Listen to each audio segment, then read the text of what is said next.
मैं पहली बार शादी के बाद अपने पति के साथ उनके देवी माँ के मंदिर पर गई तो वहीं हार्ट अटैक की वजह से मेरे पति की मौत हो गई। तन्हाई के डर से 16 साल के देवर से शादी कर ली। देवर रात होते ही मेरे जिस्म के निचले हिस्से को बुरी तरह देखता। मेरा 16 साल का देवर बार बार मुझसे अपनी प्यार का इजहार कर चुका था। मैं उसकी बात को थोड़ा सा भी सीरियस ना लेती। बच्चा ही तो है, क्या कर लेगा। मेरा पति जो किसी ज़माने में मेरा देवर था, वो रोज़ की तरह आज भी मेरे कमरे में आकर मेरे जिस्म के निचले हिस्से को इस तरह से देख रहा था कि मैं शर्म से पानी पानी हो गई। और उसके बाद उसने अपना मनपसंद काम किया। मैं उसे लाख मना करती रही कि भगवान के लिए ये काम मत करो, तुम्हें नहीं पता गलत काम है और मैं नहीं चाहती कि तुम ये करो। उसने मेरी एक न सुनी और अपना काम जारी रखा। मैंने जोर से अपनी आंखें मीच कर रखा और अपने पति को याद कर रही थी, लेकिन देवर जो पति के दर्जे पर था वह अपने काम में मस्त था। काम खत्म करने के बाद उसने कहा कि मुझे मना नहीं किया करो, तुम जानती हो ये मेरा पसंदीदा काम है, मैं उसे किए बिना नहीं रह सकता। उम्मीद करता हूँ कि तुम मेरे भाई को भूल चुकी होगी और मेरा अब इस काम में साथ दिया करो। होगी कभी उसकी बीवी, जब तक तुम्हें गले नहीं लगाता तो रात नहीं बनती। उसकी ऐसी बातें सुनकर मेरा पूरा जिस्म पसीने से भीग जाता था। मैं खुद पर बहुत कंट्रोल रखती थी, मगर जब सब्र ख़त्म होता तो फूट फूट कर रो पड़ती थी। मुझे वो दिन याद आ रहा था जब बेंगलोर में पवन के साथ पहली ही रात गुजारी तो वह गैर मर्दों जैसे काम करना शुरू कर दिए थे। मुझे लगता था कि जैसे ये कुछ फिल्मों में देखता है बिल्कुल वैसे ही मेरे साथ करता है, मगर ज़िंदगी उससे बदतर होती है। दिन पर दिन मैं एक अजीब सी दलदल में धंसती जा रही थी, जिसने कुछ ऐसा मोड़ लिया था कि मैं सोच भी नहीं सकती थी। ये गुनाह होते हुए अब मुझसे देखा नहीं जा रहा था, मगर मैं जब भी अपने पति को मना करती थी वो मुझे डांट देता था। मेरी शादी को तकरीबन 10 साल हो चुके थे।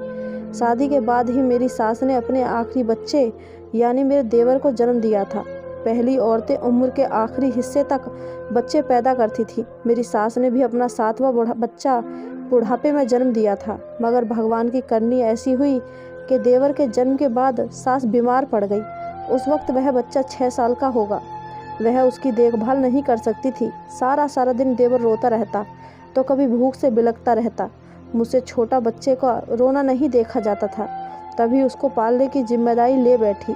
मेरी सास मुझसे बहुत खुश हुई कि वो तो मेरी तारीफ़ करते हुए नहीं थकती थी कि मैंने उसके बेटे को दूसरी ज़िंदगी दी है, क्योंकि मैं उसका ख्याल रख रही थी, उसे हर बुरी हवा से बचाए रखती थी।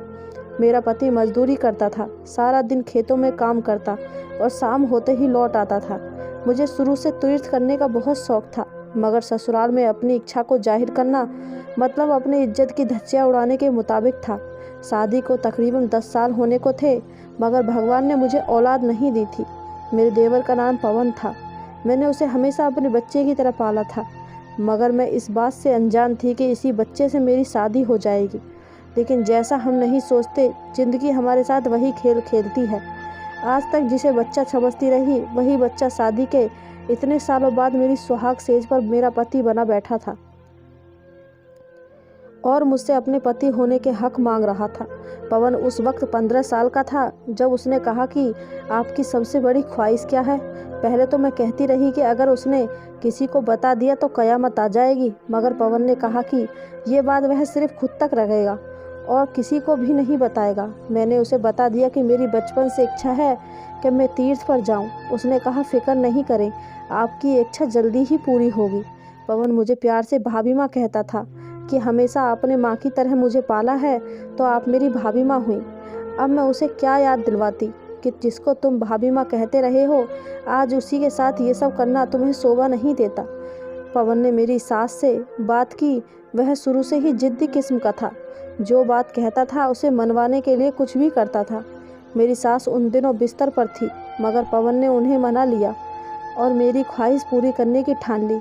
इन दिनों नवरात्रि आने वाली थी। ससुराल वाले तो शुरू से ही अमीर थे, तभी उन्हें किसी चीज़ की कोई कमी नहीं थी। पति ने तीर्थ के लिए कागज़ बनवाए और फिर हम दोनों मियाँ बीवी यात्रा करने के लिए निकल पड़े। उन दिनों गर्मी बहुत थी, उसके बावजूद आने वाले वक्त का सोचकर ही मैं खुश हो जाती थी, जबकि आंखें ठंडी होने लगती थी। पवन मेरे जाने का सुनकर जहाँ खुश था वहीं बहुत उदास हो गया और कहने लगा कि भाभी माँ, आपके बगैर ये घर वीरान हो जाएगा। मुझे तो आपको देखे बिना सुकून ही नहीं मिलता है। मैंने उसे काफ़ी समझाया कि फ़िक्र ना करो, कुछ दिनों की तो बात है, मैं वापस आ जाऊंगी। मैंने उसे काफ़ी दिलासा दिया, लेकिन मैं जानती थी कि वो मेरे जाने पर बहुत ही ज़्यादा दुखी है। जिस वक्त के लिए मैंने इतने वर्षों इंतज़ार किया था वो घड़ी आ चुकी थी और मैं कश्मीर की ज़मीन पर कदम रख चुकी थी। हम दोनों मियाँ बीवी तीर्थ करने आए थे। मैं रोज़ पवन से फ़ोन पर बात करती थी। अक्सर मेरे पति कमल को बहुत गुस्सा आता था कि मैं उनका भी वक्त पवन को दे देती हूँ। कश्मीर में हर तरफ पंडित ही पंडित थे, यात्री ही यात्री थे। यहाँ कोई किसी से कम या ज़्यादा नहीं था। सबकी सिर्फ एक ही मंजिल थी और वो थी माँ के दर्शन। सबकी जुबान पर एक ही बात थी, हर कोई माता के जयकारे लगा रहा था। ऐसा महसूस हो रहा था जैसे हमारी दुनिया ही बदल गई है। इस मौके पर सबको बस एक ही लालच था कि वह एक दूसरे से जल्दी माता के दर्शन कर सके, जी भरकर माता को देख सके। मैं अपने पति के साथ थी। मेरे पति मेरा बहुत ख्याल रख रहे थे। यहाँ हर तरफ भीड़ के कारण अचानक मेरे पति का हाथ मुझसे छूट गया और हम एक दूसरे से अलग हो गए। गर्मी भी बहुत थी। मैंने अपने पति को ढूंढने की बहुत कोशिश की, लेकिन वो मुझे कहीं पर भी ना मिले। वहाँ सिक्योरिटी की मदद से मैंने अपने पति का पता लगाने की कोशिश की, मगर नाकाम रही। अब भगवान का ही सहारा था। 3 दिन बाद मुझे खबर मिली कि मेरे पति मौत की नींद सो चुके हैं। ये खबर ऐसी थी कि मैं कुछ सोच नहीं पा रही थी। मैं क्यों गई वहाँ? जब हमारे शहर ये खबर पहुँची तो कयामत सी आ गई। कानूनी कार्रवाई हुई ताकि लाश को वापस अपने शहर लेकर जा सकूं, मगर पवन ने मुझे फ़ोन करके मना कर दिया कि भाभी माँ, जवान बेटे की लाश को देखकर माँ मर जाएगी। आप भाई का वही क्रियाक्रम कर दे और खुद वापस आ जाए। मैं अकेली औरत क्या करती, मगर फिर मैंने हिम्मत दिखाई और अपने पति का क्रियाक्रम कर दिया। जिसके साथ आई थी वह साथ नहीं था। इंसान हर सफ़र ज़िंदगी के अपनों के साथ शुरू करता है, मगर इस सफ़र की वापसी पर यह मुमकिन नहीं होता कि वो इंसान हमारे साथ होगा या फिर हम अकेले होंगे। मैंने इस बात को सोचा तक नहीं था। मैं शहर वापस आ चुकी थी। मेरी सास मुझे खूनी समझती थी और बस यही कहती थी कि मेरे बेटे की कातिल है। मुझे ससुराल वालों ने घर से निकाल दिया था। शादी के 5 साल बाद मैंने कुछ नहीं कमाया था, ना पति रहा था और ना ही औलाद थी। अकेलेपन मुझे खाता था, जैसे किसी सांप ने डस लिया हो। मेरी उम्र 30 साल थी। अक्सर औरत कहती थी कि दूसरी शादी कर लो, मगर ज़िंदगी के इस हिस्से में आ गई थी जहां मैं किसी दूसरे को अपने पति के रूप में नहीं देख सकती थी, जो मेरी ज़िंदगी में कमल की जगह थी। एक दिन ऐसे ही मैं घर बैठी थी कि मेरा देवर पवन आ गया। उसने मुझसे ऐसी बात कही कि मेरे कदमों तले से ज़मीन निकल गई। मैं सोच भी नहीं सकती थी कि वो मुझसे इस तरह की बात कर सकता है। उसने मुझे कहा कि भाभी, मैं चाहता हूँ कि आप मुझसे शादी कर लें। मैं जानता हूँ ये बात गलत है, लेकिन मम्मी बहुत बीमार रहती है। मैं आपको अकेले नहीं छोड़ सकता। मैं ये बात सुनते ही बहुत गुस्से में आ गई। मैंने उसे फ़ौरन कहा कि मेरे घर से निकल जाओ। आज के बाद मुझसे ऐसी बात कहने की हिम्मत मत करना। पवन अपनी बात पर अटल रहा और कुछ दिनों के बाद ही वो मेरी सास के साथ मेरा रिश्ता मांगने के लिए आ गया। मैंने ये बात अपनी मम्मी तक नहीं जाने दी और पहले से ही उनको साफ मना कर दिया, क्योंकि मेरी और उसकी उम्र में बहुत ज़्यादा फ़र्क था। मेरी उम्र 30 साल थी, जबकि उसकी उम्र सिर्फ 16 साल थी, और मैंने तो आज तक उसे अपना भाई और बेटा समझकर देवर समझा था। पवन से शादी का सोचकर ही मेरी रूह कांप रही थी। मेरी माँ तक ये बात पहुँची।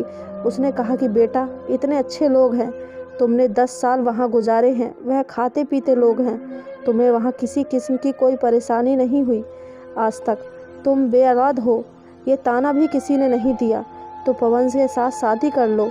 उन्होंने अपना दुपट्टा उतारकर मेरे कदमों में रख दिया और मुझसे विनती की कि मैं शादी कर लूँ। माँ बाप अपनी औलाद पर इस तरह से दबाव डालते हैं, जब इनसे कोई बात नहीं बनती तो बाप अपनी पगड़ी या फिर माँ अपना दुपट्टा कदमों में डाल देती है कि इंसान बहुत ज़्यादा मजबूर हो जाता है, जिससे उसे कुछ भी समझ नहीं आता क्या करे, किस तरफ से अपनी बात मनवाएं। मुझे वो दिन याद आ गया जब पवन ने मुझसे अपनी मोहब्बत का इजहार किया था, लेकिन मैं इस बात से अनजान थी कि किस्मत मेरे साथ इस तरह का मजाक भी कर सकती है। जिसे मैं बच्चा समझती थी वही मेरा पति बन जाएगा। मेरे और पवन की उम्र में बहुत ज़्यादा फ़र्क था।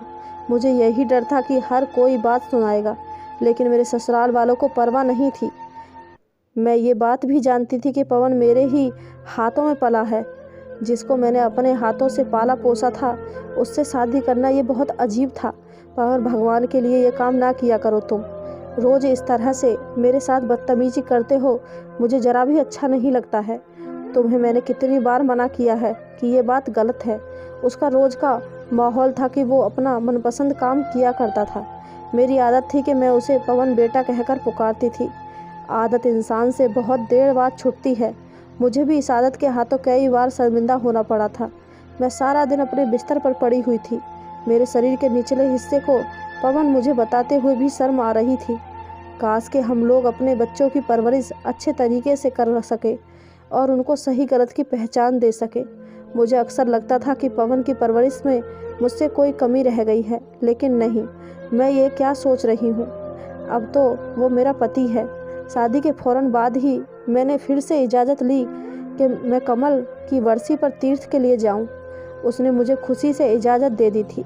काश कुछ ऐसा हो जाता जिससे मैं कमल को भुला सकती थी। मुझे भुलाए नहीं भूलता था। एक ख़ास नौकरानी पवन ने मेरी देखभाल पर रखी थी। उसका अक्सर बाहर लड़के मजाक उड़ाते थे कि तुमने तो घर में ही आँख लड़ा रखी थी, अपनी भाभी से शादी रचा ली और कानों कान खबर न होने दी।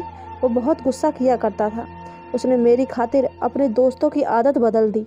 वह अपने दोस्तों के साथ नहीं मिला करता था, क्योंकि जब भी मिलता तो वह मुझ पर ताने कसते थे जो पवन को बर्दाश्त नहीं होते थे।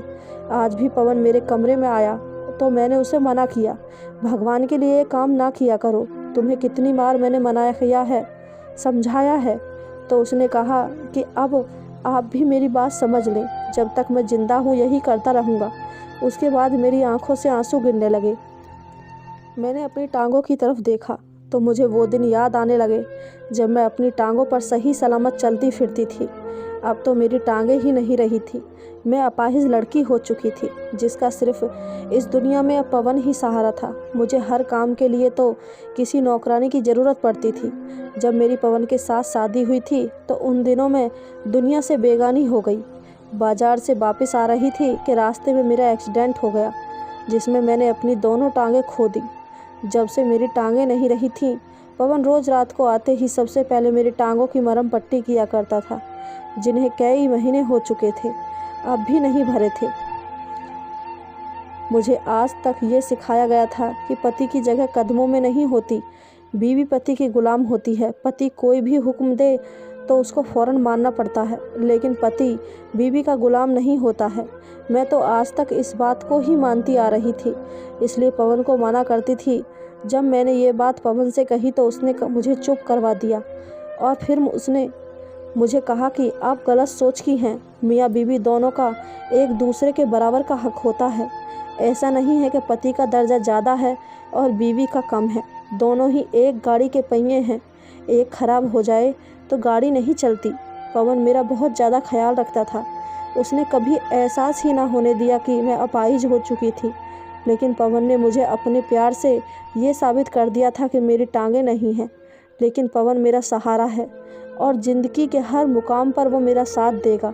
मैं भी उससे प्यार करने लगी थी। हम लोग हमेशा अपनी बेटियों को यही कहते हैं कि पति सब कुछ खोता है, जबकि ऐसा कुछ भी नहीं है।